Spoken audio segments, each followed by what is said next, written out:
अच्छा बेटा, ऐसा है कि अब हम चलते हैं अपनी जो कल हमने छोड़ा था ना, वहीं से चलते हैं आगे।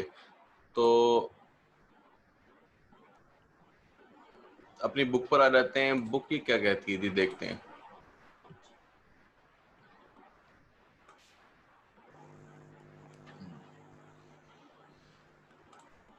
देखिए बेटा, कल हमने जो सीखा था ना, वो ये था कि मिसाल के तौर पर आपके पास जो लास्ट पेज था वो कुछ यहाँ पर जो कल था बेटा वो ये था, ठीक है ना। मतलब यहाँ से हमने स्टार्ट, ये कल हमने बहस की थी कि क्वांटिटेटिव और क्वालिटेटिव एनालिसिस जो है वो किस तरह के हैं, और हमें बाज़-औक़ात एक एनालिसिस करना पड़ता है और कभी-कभी दोनों ही करने पड़ते हैं, ठीक है। ये उस वक्त के हालात पर है कि हमें क्वालिटेटिव एनालिसिस करना है, क्वांटिटेटिव करना है, या दोनों ही करने हैं। बहरहाल आज हम आगे चलते हैं। देखिए कल मैंने आपसे एक शेयर किया था हमारा सिलेबस जो है, तो अभी मैंने सेंड भी किया है ग्रुप के अंदर। तो वहाँ पर ये बात लिखी है कि एक ही बात बार-बार रिपीट हो रही है। क्वांटिटेटिव और क्वालिटेटिव एनालिसिस तक कल तकरीबन हमने उसको देखा है। अगर आप उसको मज़ीद एलैबोरेट करना चाहते हैं तो और भी फैला सकते हैं बुक से देखकर, ठीक है ना? या कहीं से भी मटेरियल ले लें आप।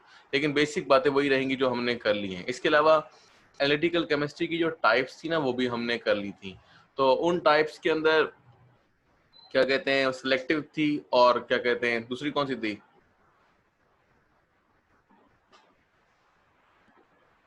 स्पेसिफिक। हाँ, स्पेसिफिक। तो याद करोगे, साथ नहीं कर रहे हो? पढ़ रहे हैं। ठीक है, याद करते आया करें बेटा। ठीक है जी। देखें अब आगे देखें। इसमें जो आज का हमारा प्रोसेस है वो ये है कि एनालिटिकल केमिस्ट्री को परफॉर्म, यानी एनालिटिकल केमिस्ट्री में जो हम एनालिसिस करेंगे वो एनालिसिस परफॉर्म कैसे करेंगे। तो ये हमारा एक क्वेश्चन है, यानी पूरे वो स्टेप्स क्या हैं जो एनालिटिकल केमिस्ट्री में हमें दिमाग में रखने होते हैं। तो ये आज का क्वेश्चन है। तो क्वेश्चन में ये है, getting started the analytical process. आज जो हमने स्टार्ट लेना है, उसमें लिखा हुआ है defining the problem, what do we really need to know, not necessarily everything. यानी बहुत सी चीजें हम यहाँ पर पढ़ेंगे और उसके बारे में वो सब चीजें एक साथ हमने अप्लाई नहीं करनी। मतलब ये वाली बात है कि कुछ स्टेप्स मिस भी कर सकते हैं अगर हमें इनकी जरूरत नहीं है तो, ठीक है ना। तो ये अहम बात है बेटा। ये अपना ना अनम, ये बंद करेंगे जी। माइक जो है, तोता मैना आ रहे हैं सारे दरमियान में।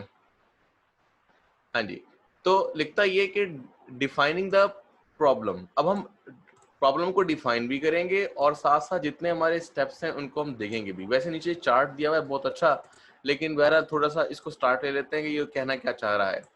Before the analyst can design N analysis process, her or she must know with information is needed। यानी जो चीज हमने एनालाइज करनी है उसके बारे में हमें इंफॉर्मेशन पता हो, वो कहाँ से हासिल है होती है, उसकी कंपोजिशन क्या है, ठीक है, उसके बारे में ऑलरेडी जो हमें मालूमात है वो क्या है, सब कुछ पता होनी चाहिए। फिर लिखता है my home, for what purpose and what type of sample is to be analyse. यानी हमने एनालिसिस किस तरह का करना है, हमारा मकसद क्या है, इसको कौन करेगा, वगैरह। As the analyst you must have good communication with the client. Client से मुराद है कि जो आपको सैंपल आकर देता है, ठीक है, जो जिसके लिए आप एनालिसिस कर रहे हैं। This stage of N analysis is perhaps the most critical.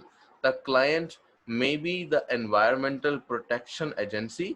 यानी ये जो आपका क्लाइंट है जिसके लिए आप परफॉर्मेंस करने जा रहे हो सकता है वो एक एजेंसी हो, मतलब एक बड़ा इदारा हो, एन इंडस्ट्रियल केमिस्ट हो, इंजीनियर हो, और योर ग्रैंड मदर। या बिल्कुल ग्रैंड मदर से आता है लेमन पर्सन, यानी जिसको बहुत ज्यादा केमिस्ट्री नहीं आती है लेकिन वो एक सवाल आपसे कर लेते हैं तो आप उनको भी आंसर कर सकते हैं एनालिसिस करने के बाद। तो each of which will have different criteria और नीड्स।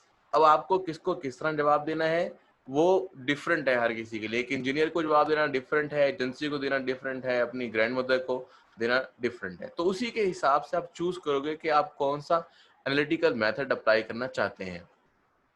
तो इसी तरह मजीद आगे बातें भी लिखी हैं, मैं चंद एक थोड़ा सा आपको पढ़ देता हूँ जगह जगह से, आप इसको मुकम्मल तौर पे याद कर लेंगे बहरहाल। लेकिन जो असल प्रोसेसेस हैं उनको ये हम आगे चलते हैं।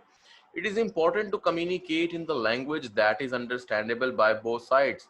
यानी आपको ऐसी लैंग्वेज का इस्तेमाल करना है, यानी जरूरी नहीं है कि वो लैंग्वेज का मतलब इंग्लिश है, का मतलब केमिस्ट्री भी है कि एक बंदा है वो केमिस्ट्री को समझता है, अगर आप उसको आसानी से क्या कहते हैं यूनिट्स बता देंगे, आप उसको टेक्निकल बातें बताएंगे, या आप उसको क्या कहते हैं ऐसे अल्फाज इस्तेमाल करेंगे जो केमिस्ट्री के ही हैं, तो वो उसकी लैंग्वेज कहलाएगी और इस तरह वो समझ जाएगा आसानी से, ठीक है ना। तो इसी तरह से जो आम शख्स है उसको फिर आम अल्फाज में बातें करके बतानी होंगी।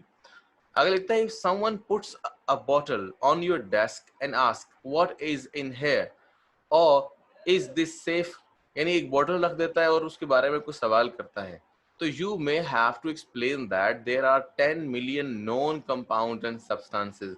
तो आप उसे ये बताओगे कि भाई यहाँ पर बहुत सारे कंपाउंड्स हैं इस पानी के अंदर और सब्सटेंसेस हैं वगैरह वगैरह।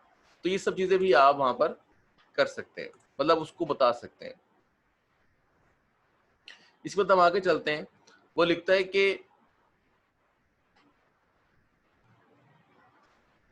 हाँ जी, a client who says I want to know what element are in here needs to understand what at perhaps $20 per analysis for 85 elements it will cost $1,700 to test for them all। यानी एक client आपसे कहता है भाई मुझे तो analysis करके बताओ कि इसमें कौन कौन से, यानी आपने सिर्फ पहले से सादा सी बात कर दी है कि भाई पानी में तो 10 मिलियन कंपाउंड हो सकते हैं।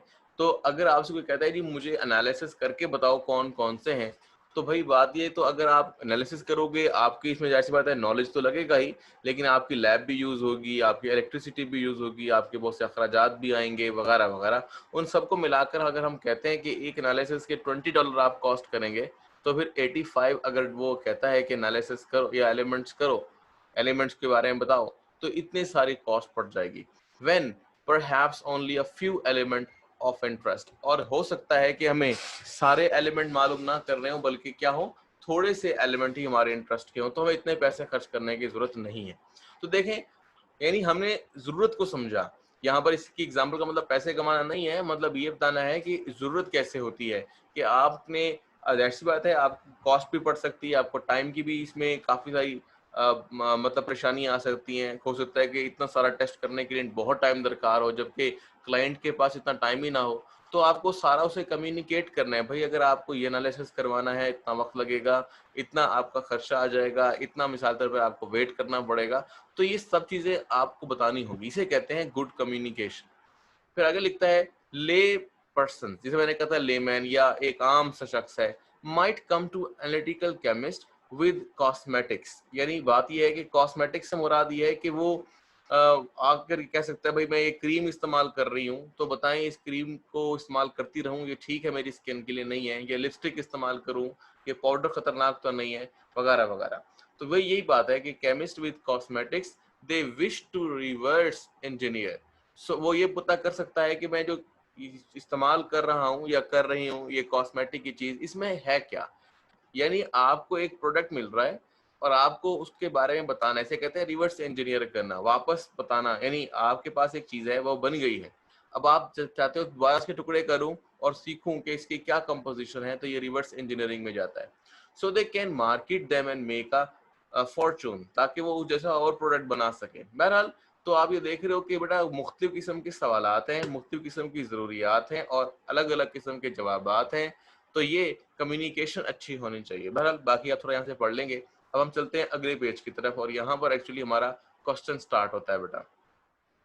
अब क्वेश्चन क्या कहता है? क्वेश्चन ये कहता है कि व्हाट इज द प्रॉब्लम। सबसे पहला हमारा मामला यही है, वो डिफाइन द प्रॉब्लम। आखिर वो प्रॉब्लम क्या है, वो जरूरत क्या है, या एनालिसिस की जरूरत क्यों पेश आ रही है, वो फैक्टर्स क्या हैं। ये हर तरह से क्वेश्चन किया जा सकता है, यानी define the problem, what is the need of problem, ठीक है ना, व्हाट आर द फैक्टर्स, वो फैक्टर्स कौन से हैं। अब फैक्टर को फिर आगे भी डिफाइन किया जा सकता है, जैसे कि उन फैक्टर से हम पता कर सकते हैं कि उन फैक्टर की बुनियाद पर मेथड कौन सा अप्लाई करना है, उन फैक्टर की बुनियाद पर आपको थ्योरी कैसे पेश करनी है। हो सकता है कि वो फैक्टर्स कुछ डिडक्शंस को बनाने लगे। तो यानी और बहुत से सवाल आते हैं, तो फैक्टर्स यहाँ पर लिख रहे हैं। What is the problem, what या व्हाई, जो भी आपके जहन में सवाल आए। What needs to be found, qualitative and और क्वांटिटेटिव। जैसे कल हमने जिक्र किया था कि क्वालिटेटिव एनालिसिस भी किया जा सकता है अकेला और क्वांटिटेटिव भी, तो इसमें लफ्ज दरमियान में आएगा और। लेकिन ऐसा भी होता है कि हमें क्वालिटेटिव और क्वांटिटेटिव दोनों ही करने होते हैं, तो फिर लफ्ज आएगा दरमियान में एंड। तो क्वांटिटेटिव एंड क्वालिटेटिव एनालिसिस आपको करने हैं, कौन से करने हैं, एक करना है, ये सारे आपको फैक्टर देखने हैं। What will the information be used for, जो आप करने जा रहे हैं उसके लिए आपके पास पहले से क्या मालूमात है। And who will use it, इसे कौन इस्तेमाल करता है, या समझ लीजिए कि कौन इस्तेमाल करेगा, ऐसे भी कह सकते हैं। यानी आप जब इसे इंफॉर्मेशन लोगे, उस इंफॉर्मेशन को आप डायरेक्टली यूज करोगे या उसके बिना पर किसी और से बहस करोगे और नताइज आप लेकर आओगे, ये सब चीजें आपको पहले से बना के सर रखनी। हाँ जी बोलो। बाज का ज्वाइन कर या एक्सेप्ट कर लें। अच्छा, ये सही पड़ी थी, मैंने देखा नहीं है उसको। अच्छा देखो भाई, आगे लिखते हैं कि when will it be needed, अब जरूरत क्यों पेश आई है। तो आप देख रहे हो ये सारे सवालात हैं बेटा, ठीक है। आखिर में लिखता है the analyst the problem solver, यानी कि अगर आप एनालिस्ट हैं तो should consult with the client to plan a useful and efficient analysis including how to obtain a useful sample। आप अपने क्लाइंट से बात कर सकते हैं कि आप हमें सैंपल किस तरह देंगे, वो सैंपल वो कैसे लाएगा, ठीक है, वो सैंपल प्रिजर्व होने की जरूरत है नहीं है, आपको उसमें से क्या कुछ हासिल करना है, वगैरह वगैरह। इस तरह की बातें बहुत सारी हो सकती हैं। तो आप ये देख रहे हो कि हमारे पास पहले नंबर पे प्रॉब्लम है और हमने उसको डिफाइन किया है कि प्रॉब्लम एक्चुअली है क्या, और उसके बारे में हमें कुछ क्या मालूमात हैं, क्या मतलब ऑब्जर्वेशन है, कहीं तो बेहतर है। तो इस सब की सब चीजें आपको यहाँ पर जमा करनी है। इसके बाद आगे चलते हैं। अगली बात जो आती है वो आती है सिलेक्ट अ मेथड, यानी अब आपको एक मेथड सिलेक्ट करना है कि जिसकी बिना पर आप चलेंगे। जैसे मैं आपसे कह रहा हूँ कि हमें मालूमात होनी चाहिए, लेकिन जिस तरह मैं आपको सारे पॉइंट बता रहा हूँ, ये सारे पॉइंट्स का मालूम होना जरूरी नहीं है, इनमें से चंद एक का भी हो तो काफी है। मतलब जो हमें जरूरत है हमारे एनालिसिस या हमारे मेथड के मुताबिक, वो बस हमें पता होनी चाहिए। यानी बेजा ज्यादा बातें करना, ज्यादा मतलब मालूमात भी जरूरी नहीं है, वरना फिर क्या होगा, वक्त आया होगा। इसी तरह से मेथड भी है, सारे मेथड्स अप्लाई नहीं करने हैं, जो मेथड हमें लगेगा कि अहम है वो हम अप्लाई कर सकते हैं। तो इसमें लिखता है नंबर 1 फैक्टर्स, वो क्या फैक्टर्स हैं जिसके ऊपर मेथड यानी जिस पे मेथड बेस करता है। तो उसमें है sample type, size of sample.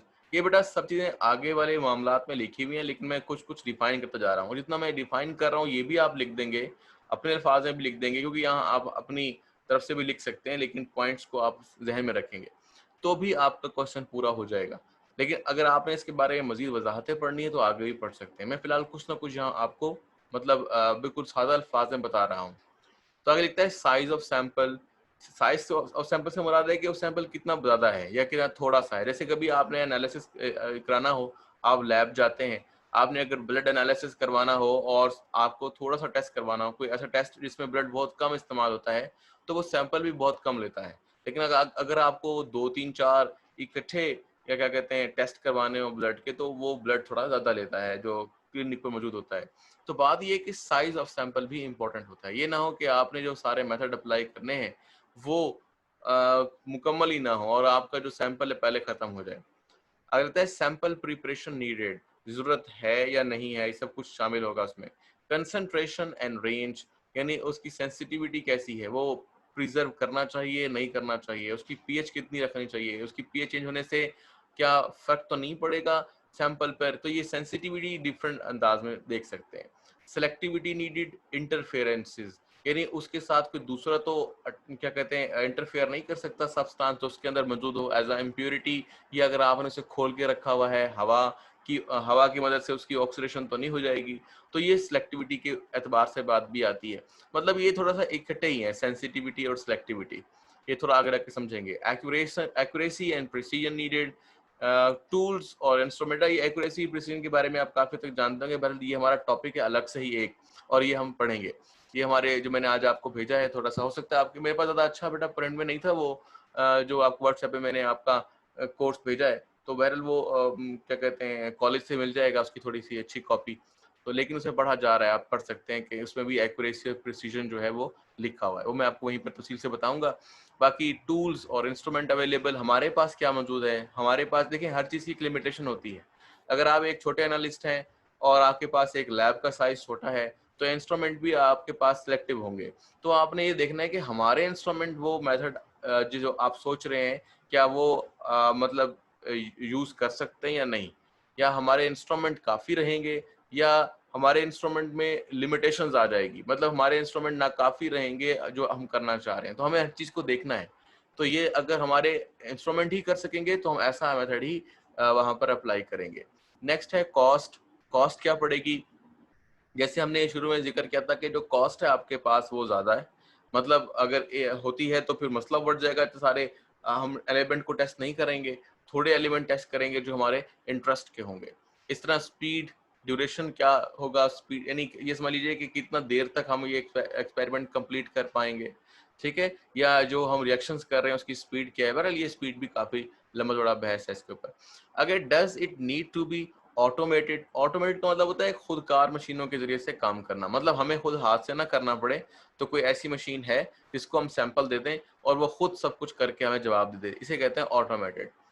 लिखते हैं are methods available in the chemical literature. देखें बेटा, जब भी हम एनालिसिस करते हैं तो उसके लिए हम लिटरेचर पर जाते हैं और लिटरेचर को देखते हैं सबसे पहले कि भाई हमारे पास क्या इंफॉर्मेशन मौजूद है जो हम एक्सपेरिमेंट करने लगे हैं, किसी और ने वो एक्सपेरिमेंट किया हुआ है, उसके नताइज क्या हैं। तो ये सारा इसे, और उसने इसको किस तरह किया है, किस अंदाज में किया है, उसने 4 5 6 दफ़ा किया, जो सबसे बेस्ट मेथड था वो कौन सा है, ये हमें सब लिटरेचर से पता लगता है। तो लिटरेचर अवेलेबल भी है या नहीं है। अगर लिटरेचर अवेलेबल ना हो तो आपको फिर क्या करना पड़ता है, एक मेथड से काम नहीं करना होता, आपको कई मेथड अप्लाई करने होते हैं क्वेश्चन को हल करने के लिए। और जब हम ये देखते हैं कि कुछ मेथड ज़्यादा रिलायबल हैं और सही जवाब दे रहे हैं, और यानी सबके जवाब करीब करीब आ रहे हैं, लेकिन कुछ अच्छे मेथड हैं आपको लग रहा है, तो फिर हम उसको बाकाया तौर पर लिटरेचर का हिस्सा बनाते हैं ताकि आने वाले लोग उससे फ़ायदा उठा सकें। तो बहरहाल ये था लिटरेचर के बारे में। लिखता है आर स्टैंडर्ड मेथड्स अवेलेबल, यानी उस काम को करने के लिए ऑलरेडी मेथड्स हैं जिन पर हम चलें। तो ये अहम बात है। Are there regulations that needed to be followed, कुछ रेगुलेशंस भी हैं या कह लीजिए कुछ जो लोगों की तरफ से लिखी गई हदायत भी हैं जो हम मेथड को, जो हम सोच रहे हैं वो अप्लाई कर सकें या ना। तो बेटा ये था मेथड की सिलेक्शन, यानी मेथड को आप सिलेक्ट करना पड़ेगा मुख्तलिफ फैक्टर्स की बिना पर। ये मेथड्स के नेम नहीं है, ये फैक्टर्स दिए गए हैं कि जिसकी बिना पर आप मेथड को देखेंगे। तो मेथड कई तरह के हैं, वो भी आगे जाकर हम जिक्र कर लेंगे थोड़ा सा, लेकिन यहाँ पर फिलहाल ये चार्ट में ऐसा है। अब नेक्स्ट चलते हैं। नेक्स्ट है जी ऑब्टेन रिप्रेजेंटेटिव सैंपल, यानी अब आपको सैंपलिंग करनी है, सैंपल लेना है सबसे पहले। तो सैंपल किस बुनियाद पर लेंगे? Sample type, homogeneity, size. बेटा सैंपल टाइप, सैंपल किस तरह का है, लिक्विड है, सॉलिड है, गैस फेज है वगैरह। होमोजेनेटी का मतलब होता है कि वो जैसे अगर एक मिक्सचर है उसमें काफी सारी चीजें या कंपोनेंट्स हैं, वो होमोजेनाइज हैं, अच्छे तरीके से मिक्स हैं। साइज की बात है, उसका सैंपल का साइज क्या है, कितनी मिकदार में है। सैम्पलिंग, स्टैटिस्टिक्स और एरर, ये भी अलग से क्वेश्चन होगा इसके बारे में आगे, हमारे पास है बेटा डाटा, तो हम इसको देखेंगे। तो इसमें हमारे पास एरर्स क्या आ सकते हैं या स्टैटिस्टिक्स क्या हो सकती हैं। स्टैटिस्टिक्स का मतलब होता है कि कोई काम आप कर रहे हैं उसके बारे में आपके पास कुछ मालूमात, लेकिन किस शक्ल में, एक डाटा की फॉर्म में, एक क्वांटिटेटिव फॉर्म के अंदर हो, तो उसे स्टैटिस्टिक्स कहते हैं। अब नेक्स्ट है D prepare the sample for analysis. जब आपने सैंपल ले लिया, अब आपने देखना है कि आपका जो मेथड आपने जो चूज किया है उसके अंदर सैंपल किस हालत में इस्तेमाल होता है। तो आपने अपने सैंपल को उस हालत में लेके जाना है। अब वो क्या है फैक्टर्स जिस पे आप सैंपल को प्रिपेयर करेंगे? वो सॉलिड, लिक्विड और गैस, मैंने अभी जिक्र किया भी है कि आपको हो सकता है आपकी मशीन लिक्विड फॉर्म के अंदर सैंपल लेती हो या एनालाइज करती हो, या आप कर सकते हैं, आपके पास लिटरेचर में एक ऐसी मालूमात है जिसमें आप लिक्विड से तो एनालाइज कर सकते हैं। तो आपका सैंपल अगर सॉलिड है तो उसको मेल्ट करेंगे या उसको क्या कहते हैं सॉल्वेंट पे डालेंगे तो वो भी लिक्विड में चेंज हो जाएगा। तो बहरहाल आप ये देखेंगे कि आपने क्या इस्तेमाल करना है। नंबर नेक्स्ट, डिसॉल्व, डिसॉल्व करना है या नहीं करना है। ऐश और डाइजेस्ट, समटाइम हमें कोई चीज़ जलानी पड़ती है, उसकी ऐश या राख मिल जाती है, वो राख को इस्तेमाल करना पड़ता है, तो वो करना है या डायरेक्टली इस्तेमाल हो सकता है। केमिकल सेपरेशन और masking of interference needed. Chemical separation का मतलब होता है कि आपने उस मिक्सचर में से कोई एक कंपोनेंट निकाल लेना है, सेपरेशन। मास्किंग का मतलब होता है छुपा देना या जाहिर कर देना। मतलब इसमें एक चीज़ है कि आपके जो स्पेसिफिक चीज़ है बस वो जाहिर हो जाए, यानी वो आप उसके साथ सारा काम करो, उसके साथ इंटरफेयर करो और बाकी सब चीज़ें छुप जाएं। उलट भी हो सकता है कि सारी इम्प्योरिटीज जाहिर हो जाएं और आपकी इंपॉर्टेंट चीज जो आप सोच रहे हैं वो छुप जाने से मुराद है कि उसके वो इंटरफेयर ना करे। तो दोनों सूरतों में आप अलग कर सकते हो, सेपरेशन कर सकते हो। देखो ना, अगर आप सपोज कर लो कि आपके पास 2 इम्प्योरिटीज हैं और एक आपका मतलूबा मतलब हदफ है या आप कह लीजिए एलिमेंट है, आपसे एलिमेंट अलग नहीं हो रहा तो लेकिन इम्प्योरिटी अलग हो सकती है। तो आप एक ऐसा मेथड अप्लाई करो जिसमें इम्प्योरिटीज सिर्फ इंटरफेयर करें। मतलब आपने ऐसे अपने रिक्वायर्ड एलिमेंट को मास्क कर दिया, छुपा दिया कि वो अब इंटरफेयर नहीं कर रहा और इम्प्योरिटीज इंटरफेयर कर रही हैं, आपने इम्प्योरिटी को अलग कर लिया, पीछे क्या बचा? वो जो हमें रिक्वायर्ड था। और इसका उलट भी हो सकता है कि आपकी रिक्वायर्ड एलिमेंट आप अलग करने में कामयाब हो, यानी वो इंटरफेयर करे, वो आपके मेथड में चले लेकिन इम्प्योरिटीज इंटरफेयर ना करें। तो दोनों सूरतों में यानी एक चीज को छुपा देना और दूसरे को जाहिर कर देना, ये मास्किंग है बेटा, ठीक है। Need to concentrate the analyte, आपको ये देखना है कि आपके एनालाइट की कितनी कंसंट्रेशन होनी चाहिए, उसके डाइल्यूट होना चाहिए, उसको कंसंट्रेट होना चाहिए। तो ये सब चीजें भी अहम है। नीड टू चेंज या ड्राइवेटाइज बेटा, ये ना यहाँ पे लफ्ज लिख रहा जाता है ड्राइवेटाइज, आप इसको डेरिवेट भी लिख सकते हो, ठीक है, ड्राइव भी लिख सकते हो। नीड टू चेंज और ड्राइवेटाइज द एनालाइट फॉर डिटेक्शन, यानी आपको उस एनालाइट में तब्दीली, एनालाइट से मुराद है जिसको आप एनालाइज कर रहे हो, जो सब्सटेंस आप एनालाइज कर रहे हो, तो वो चेंज होने की जरूरत है या ऐसा इस्तेमाल हो जाएगा जिस हालत में वो अभी है। Need to adjust solution conditions, क्या आपको, जिसमें मैंने अभी जिक्र किया पीएच के बारे में, कि अगर उसकी पीएच चेंज होने से उसमें तब्दीली आ सकती है तो आपको बफर्स इस्तेमाल करने पड़ेंगे ताकि पीएच उसकी मेंटेन रखी जा सके। ऐड रीएजेंट्स, तो रीएजेंट्स भी इसमें डाले जा सकते हैं ताकि उसको प्रिजर्व किया जा सके वगैरह। तो ये था हमारे पास, यानी आपने ये सीखा कि प्रीपेयर द सैंपल, सैंपल की प्रिपरेशन हो गई। ये सब चीजें करना एक साथ जरूरी नहीं है लेकिन इन फैक्टर्स की बुनियाद पर आपने करना है। नेक्स्ट है जी, perform any necessary chemical separation. अब आपको सेपरेशन टेक्निक्स का इस्तेमाल करना है। इसमें डिस्टिलेशन है, प्रेसिपिटेशन है, सॉल्वेंट एक्सट्रैक्शन है, सॉलिड फेज एक्सट्रैक्शन है, क्रोमेटोग्राफी है, many include the measurement step और इलेक्ट्रोफोरेसिस है, जिसे आप लोगों ने अपनी बायोलॉजी में पढ़ा होगा, जेल इलेक्ट्रोफोरेसिस, तो वो भी आप देख सकते हैं। तो ये सब चीजें हैं। इसके बाद लिखता है कि may include the measurement steps, ये थोड़ा सा तो है ना कि may include the measurement step, यानी मजीद स्टेप लिए जा सकते हैं इसके अंदर, या आप इसमें अपनी मर्जी से कुछ और भी चीजें ऐड कर सकते हैं। बहरहाल ये थी चंद एक अहम इंपॉर्टेंट चीजें। इनमें से बेटा कुछ चीजें तो आपने अपनी लास्ट क्लास में पढ़ी, जैसे डिस्टिलेशन है, सॉल्वेंट एक्सट्रैक्शन है और क्रोमेटोग्राफी है। इनके तीनों के लिंक भी मैं आपको भेज दूंगा, अगर आप देखना चाहें तो देख लीजिएगा, अगर आपको याद है तो ठीक है। अच्छा, इसके बाद हम आगे चलते हैं। तो नेक्स्ट पे लिखता है परफॉर्म द मेजरमेंट, आपको मेजरमेंट करनी है, कैलिब्रेशन करनी है, समटाइम चीजें कैलिब्रेट करनी पड़ती हैं, ठीक है। कैलिब्रेट से मुराद ये है कि एरर्स थोड़े रिमूव करने पड़ते हैं या उसको इस काबिल बनाना पड़ता है कि इसके ऊपर हमारा मेथड सही तरह से अप्लाई हो जाए। Number 2, validation, controls and blanks. तो ये जो वैलिडेशन है ये भी हमारे पास पूरा टॉपिक रहेगा, आगे जाकर वो भी सीखेंगे। वैलिडेट का मतलब आप आसान लफ्जों में ये ले लें कि भाई वो चीज़ काबिल भी है या नहीं है, जो हम एनालाइट लेकर आए हैं क्या वो एनालिसिस के काबिल भी है या नहीं है। आसान बात चलो कर लेते हैं, बाकी फिर इसको आगे डिस्कस करेंगे। आगे रेप्लिकेट्स, उसको बढ़ाना है।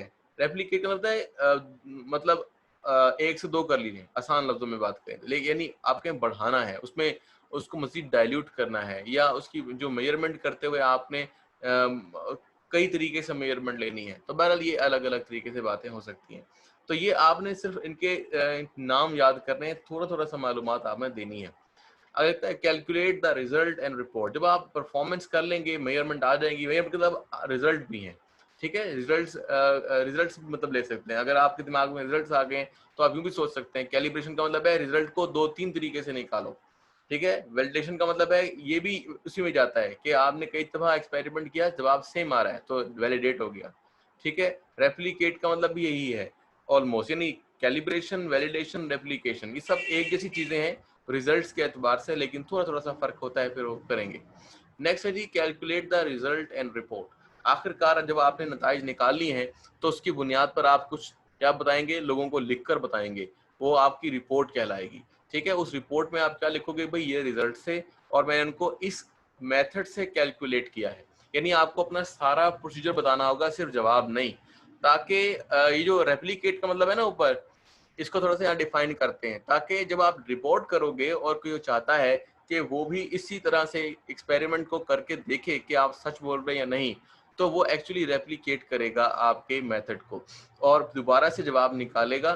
तो इसका मतलब आपने जो पिछली क्लासेस में रेप्लिकेट का मतलब पढ़ा था रिप्रोड्यूसेबल, यानी जो आपने मेथड अप्लाई किया वो मेथड कोई और भी अप्लाई कर सकता है और जो जवाब आपने निकाला वो भी निकाल सकता है, ये देखने के लिए कि भाई आप ठीक कह रहे हैं या नहीं कह रहे हैं। फिर लिखते हैं आगे, आपकी जो रिपोर्ट होगी इसमें कुछ हो सकता है। स्टैटिस्टिकल एनालिसिस, बेटा ये सबसे अहम है। अगर जब आप लिखोगे अपने रिपोर्ट्स वगैरह या अपने थीसिस को, तो वहां पर आपको स्टैटिस्टिकल एनालिसिस लिखना होगा, यानी वहां पर कुछ ग्राफ्स होंगे, कुछ चार्ट्स होंगे, कुछ टेबल्स होंगे, वो सारा कुछ आपको भरना होगा, उसमें कुछ परसेंटेजेस होंगी वगैरह वगैरह, ये सब स्टैटिस्टिकल एनालिसिस में जाता है।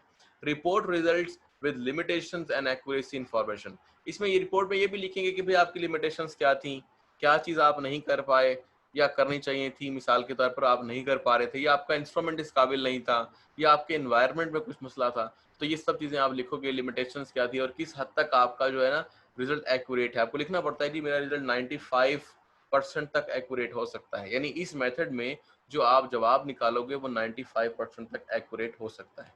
इंटरप्रेट केयरफुली, इंटरप्रेट आपको डिफाइन करना, समझाना, ठीक है, फैलाना, कुछ भी करे। Interpret carefully for intended audience, यानी आपने उसको इस तरह समझाना है रिजल्ट को या अपनी रिपोर्ट को, या अपने जितने भी आपने रिजल्ट्स लिए हैं उनकी रिपोर्ट आपने ऐसे बनानी है कि जब उसको डिफरेंट ऑडियंस पढ़े या सुने, जैसे मिसाल के तौर पर अभी हमने जिक्र किया था कि हमारे पास एक इंजीनियर भी हो सकता है, हमारे पास एक बड़ी फर्म भी हो सकती है, और हमारे पास ग्रैंड मदर भी हो सकती हैं जो सवाल करने वाली थी। अब जवाब कैसे दोगे उनको, जाहिर सी बात है उनकी लैंग्वेज में देंगे। अगर आप उसको काफी टेक्निकल तौर पे लिख देंगे तो ग्रैंड मदर तो नहीं पढ़ सकती, तो फिर आपको क्या करना पड़ेगा, उसको ऐसे राइट करना है कि वो उसको इंटरप्रेटेबल हो, उसको समझना आसान हो।